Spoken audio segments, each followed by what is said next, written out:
లేదని చెప్పడానికి ఒక ఎగ్జాంపుల్ చెప్పనా, గ్రేటర్ హైదరాబాద్ శంషాబాద్ ఎయిర్పోర్ట్ వచ్చింది, చుట్టుపక్కల తండాలు ఏదైనా 2 కోట్లు తక్కువ ఏమైనా ఉంది చెప్పండి? లేదు. వ్యాపారం జరిగింది. అలాగే విజయవాడ పరిసర ప్రాంతాల్లోనో లేకపోతే గుంటూరు పరిసర ప్రాంతాల్లోనో ప్రభుత్వ భూమిలో కనుక యాక్టివిటీ ఉంటే ఆటోమేటిక్ డెవలప్ అవుతుంది. రాజధానికి 30 కిలోమీటర్ల దూరం ఒడ్రాని పైన వాడు చెప్పుకోలేడా, లేకపోతే వెలగపూడి వాడు చెప్పుకోలేడా? ఆటోమేటిక్ పెరుగుతుంది కదా ల్యాండ్ వాల్యూ కదా. శంషాబాద్ ఎయిర్పోర్ట్ సైబరాబాద్ మధ్యలో ఉన్నదంతా హ్యూజ్ ఎక్స్పాన్షన్. దేనికి? ఓల్డ్ సిటీలో హైకోర్టు ఉందని, లేకపోతే లక్డీకపూర్లో సచివాలయం ఉందని అక్కడ పెరిగిందా? అట్లా ఉండదు. యాక్టివిటీ అక్కడే నేనే చెప్తాను కదా, ఇప్పుడు అనంతపురంలో ఎక్కడో కియా కడితే ఆ కియా సరౌండింగ్స్లో 100 కిలోమీటర్ల రేడియస్లో ఎక్కడ చూసినా కూడా గతంలో పోల్చుకుంటే 10 రెట్లు పెరిగింది ల్యాండ్ వాల్యూ. అక్కడ మీకు ఎవరికి తెలియదు. బీజేపీలో చెప్పు దెబ్బలు తినడం చూడండి, ఏబిఎన్లో కూర్చుని అతను ఒక్కడికే తెలుసా ల్యాండ్ వాల్యూలు ఎలా పెరిగి. అతను అడగని కావాలంటే నిజంగా అక్కడ ఇప్పుడు కియా ఒక్కొక్క కియా లాంటి పరిశ్రమ అక్కడ పెట్టారు, ఆ చుట్టుపక్కల 100 కిలోమీటర్ల రేడియస్లో పెరిగింది. యాక్టివిటీ బిజినెస్ మాడ్యూల్ ఉంటేనే పెరుగుతుంది. అంతేగాని చంద్రబాబు గారు రోజు ఇటే వెళ్తారట, జగన్మోహన్ పరదలు కట్టుకుని వెళ్ళాడండి ఓపర్ మీటింగ్లు పెట్టుకుంటే ఇక్కడ. ఈ పంచాయతీలు పెట్టుకుని ముసలితో రోజు జింగి చిక్కం భజనలు చేస్తే అక్కడ ల్యాండ్లు పెరుగుతాయా? అలా కాదు. ఇప్పుడు రైతులు అన్ని అలా కాదని మీరే చెప్తారు. రైతులు పొలం ఎందుకు నిర్మించలేకపోతున్నారు? నరేంద్ర మోడీ వచ్చి చూసి చంద్రబాబు పవన్ కళ్యాణ్ సాటిలైట్ ఇవ్వడానికి అంత ప్రయాసపడి రావాలా? ఓ పక్క పాకిస్తాన్ వాళ్ళతో యుద్ధ మేఘాలు కమ్ముకొని ఉంటే సాటిలైట్ లేపారు. ఇంకా లాస్ట్ టైం వచ్చాను లోకేష్ గారు వారి అబ్బాయికి దేవాంశకి ఇలా కళ్ళజోడు తీసి ఇలా ఆడుకున్నందుకు ఆ పొట్టోడికి కళ్ళజోడు వచ్చింది. ఇప్పుడు సరే సార్, ఇప్పుడు అదన్నీ పక్కన పెడితే ఇప్పుడు మోదీ ఆయన ఒక ప్రధాని హోదాలో ఉండి డబుల్ ఇంజిన్ సర్కార్ అదే నేను అన్నా దేనికి వచ్చారు?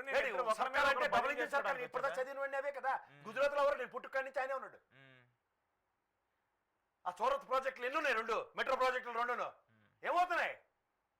రాయి మీద రాయి అయ్యాక మళ్ళీ 3 సంవత్సరాల్లో మళ్ళీ నిర్మాణం పూర్తి చేస్తాము. మళ్ళీ మోదీ వచ్చి మళ్ళీ అది మీరు కథ. నెక్స్ట్ యోగా దినానికి వచ్చేస్తారు ఆసనాలు వేయడానికి. వస్తా అన్నారు ఆయన, వైజాగ్ పెడతామన్నారు. 3 సంవత్సరాల్లో వరల్డ్ బ్యాంక్ ఎంత అప్పు ఇస్తుంది? 6 నెలలకి 375 కోట్లు వస్తుంది. లెక్కలు మనమంటే మాట్లాడుతుందండి. ఇప్పుడు లెట్స్ బి ప్రాక్టికల్. ఇప్పుడు ఏం అప్పులే కదా. ఇప్పుడు కొత్తగా రాష్ట్ర ప్రభుత్వం ఖజానా నుంచి ఇక్కడ ఏదైనా ఆంధ్రప్రదేశ్ రాష్ట్రం ఏం లాభాలు బస్సులు, ప్రైవేట్ బస్సులు, ఆర్టీసీ బస్సులు కలిపి 8,000 బస్సులు ఎన్ని వేశారు? 8,000 బస్సులు. ఒక్కొక్క ఎంప్లాయ్ 8,000 ఎంప్లాయీలు డిప్లాయ్ చేశారు కంపల్సరీ. మనం జీతాలు కడితే వాళ్ళు బతుకు గవర్నమెంట్ వాళ్ళైతే డ్వాక్రా మహిళలకి థ్రెటన్లు మొత్తానికి వచ్చారు కదా. రాకపోతే నేషనల్ మీడియా అయితే 2 లక్షలు. నేను 3 నేషనల్ మీడియాలో ఉన్నాను. 3 చెప్పింది 2,60,000 మంది లెక్క చెప్పారు.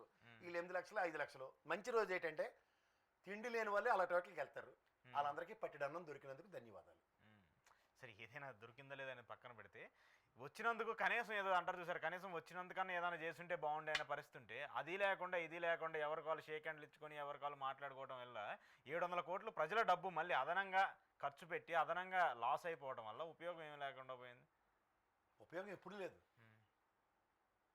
అమరావతి అన్నది ఒక పెద్ద ప్రయాస కింద మిగిలింది. ఎందుకంటే దాని యొక్క దృక్పథం, దాని యొక్క ఎయిమ్, దాని యొక్క మసలడం అంటారు, అంటే మనుగడ సాగించడానికి ప్రభుత్వ పరంగా ఏం చేయాలో అది తప్ప మిగిలిన చేస్తుంది.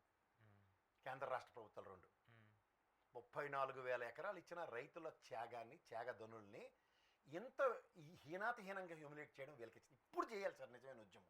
ఈ స్పాన్ ఆఫ్ 1-2 మంత్స్లో కనుక ఈ గజెట్ తేకపోతే ఖచ్చితంగా ఈరోజు చెప్తున్నాను రైతులు ఉద్యమం చేసి తీరాలి.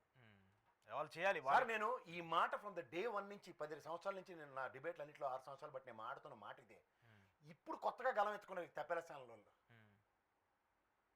అంటే నేను ముందని కాదు. ఎందుకంటే ఒక మనిషి యొక్క త్యాగానికి విలువ కట్టడం అనేది చరిత్ర. ఇప్పుడు నిజాం నవాబులు భూములు ఇచ్చారు, లేకపోతే మా అశోక్ గజపతిరాజు గారు మాన్యాలు ఇచ్చారు. గుడి మాన్యాలతో బతుకుతున్నాం అని గర్వంగా చెప్పుకుంటారు. గుడి మాన్యాలతో బతుకుతున్న వాళ్ళు దానికి వాళ్ళకి శాంచురిటీ కల్పించాలి కదా సార్. గుడి మాన్యం నీకు ఇచ్చాను, నీ పేరును పట్టా ఇస్తున్నాను అన్నది కాకుండా ఇది గుడి మాన్యాలు కాబట్టి మీరు కౌలు చేయండి లేకపోతే నా దగ్గర పని చేయండి అంటే శాశ్వత ప్రయోజనం కాదు, అది తాత్కాలిక ఉపశమనమే. అదే కనుక మాన్యం మీరు తీసుకోండి, రాజుగారి మాన్యం నేను ఇస్తున్నానని చెప్పి మా రాజుగారి దాతృత్వం చదువుకుంటే విజయనగరంలో ఇవాళ ఎంతోమంది పట్టడనం తింటున్నారు వ్యవసాయం చేసుకుని. అది అలాంటివి చేస్తే ఎవరన్నా. అలాగే ఈ రైతులు ఇచ్చిన దానికి ద ప్రైమరీ పర్పస్ ఏది? రాజధాని నిర్మాణం కోసం రైతులు ఇచ్చిన త్యాగానికి ఇది రాజధాని, గర్వపడండి. ఇవాళ దౌర్భాగ్యం మీరు చూడండి, సింపుల్ లాజిక్లు ఎలా ఉంటాయి చూడండి. ఇప్పుడు మీ ఇల్లు కోకటపల్లిలో ఉండొచ్చు, పిన్ కోడ్ ఉంటుంది వేరేది. నెక్స్ట్ మీకు ఏరియా చేంజ్ అవ్వాలి, ఇంకో పిన్ కోడ్. అమరావతికి పిన్ కోడ్ లేదని తెప్పలగల బుద్ధిజ్ఞానం ససవ డిబేట్లు పెడుతున్నారు కదా. వెలగపూడికి ఒక పిన్ కోడ్ ఉంది. మీరు అమరావతి అన్నది ఇప్పుడు సైబరాబాద్ ఉంది. రేడియస్ ఆఫ్ సైబరాబాద్ ఎప్పుడు డిసైడ్ అయింది? మొత్తం over period of time construction అయిన తర్వాత. వీళ్ళు అమరావతి అని పేరు పెట్టడానికి సెంట్రల్ గవర్నమెంట్ గెజిట్ ఇవ్వాలి. అమరావతి రాజధాని అన్నప్పుడు రేడియస్ డిక్లేర్ అవుతుంది.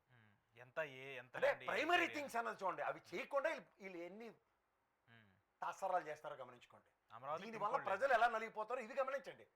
అమరావతి అని వీళ్ళు పేరు పెట్టారు. ఇప్పుడు ఉదాహరణకి ముద్రగడ పద్మనాభం ఉన్నాడు, అది పనిపాటు లేక ముద్రగడ పద్మనాభ రెడ్డి అని పేరు పెట్టుకున్నాడు. అది ఏం చేశాడు, పత్రికా ప్రకటన ఇచ్చుకున్నాడు, ఇది గజిట్ అన్నాడు, ఇది నాకు ఇవాళ నుంచి ఇలా పిలండి అన్నాడు. అక్కడి నుంచి వాడి పేరు మారింది అన్నది అథెంటికేషన్ వచ్చింది. ఇలాంటి అథెంటికేషన్ అమరావతికి ఏది?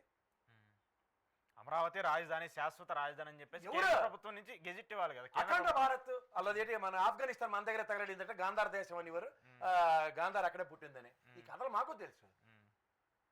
వాలిడిటీ, శాంచుయిటీ, జస్టిఫికేషన్స్ ఇవి చేయాలి. ఇది ప్రజాస్వామ్యంలో ప్రభుత్వాలు చేయవలసిన పనులు. అందుకని ఎలగబూడి రైతులను ఉత్తరాయణపాలెం రైతులు ఇచ్చి ఇది అమరావతి రాజధానికి మేము ఇచ్చామని చెప్పుకుని ఇంట్లో కూర్చొని భజనలు చేసుకోవడం కాదు, మీ తరఫున ఉద్యమాలు చేయడం కాదు. మీరు చేయవలసిన పనులు శంకల్లో పోస్తాను కానీ తీర్థం కాదన్న ప్రాథమిక అవగాహన లేని వాళ్ళు వీళ్ళందరూ. ఇప్పుడు రైతులు చేయాల్సింది అదే, గెజిట్ తెచ్చుకోవాలి. వాళ్ళు ఏం చేస్తారు? వాళ్ళు ఎందుకు తెస్తారు సార్? వాళ్ళు ఇలాగేం పని? జీవితాంతం త్యాగాలు చేసుకుని జీవితాంతం ఉద్యమాలు చేసుకోవడం పనే? లేదా ఉద్యమాల పేర్లు చెప్పుకుని బాలకోట బతకడానిక? వీళ్ళు అడగనప్పుడు ఇంక వాళ్ళని అడగాలి కదా, ఎవరు అడగాలి కదా.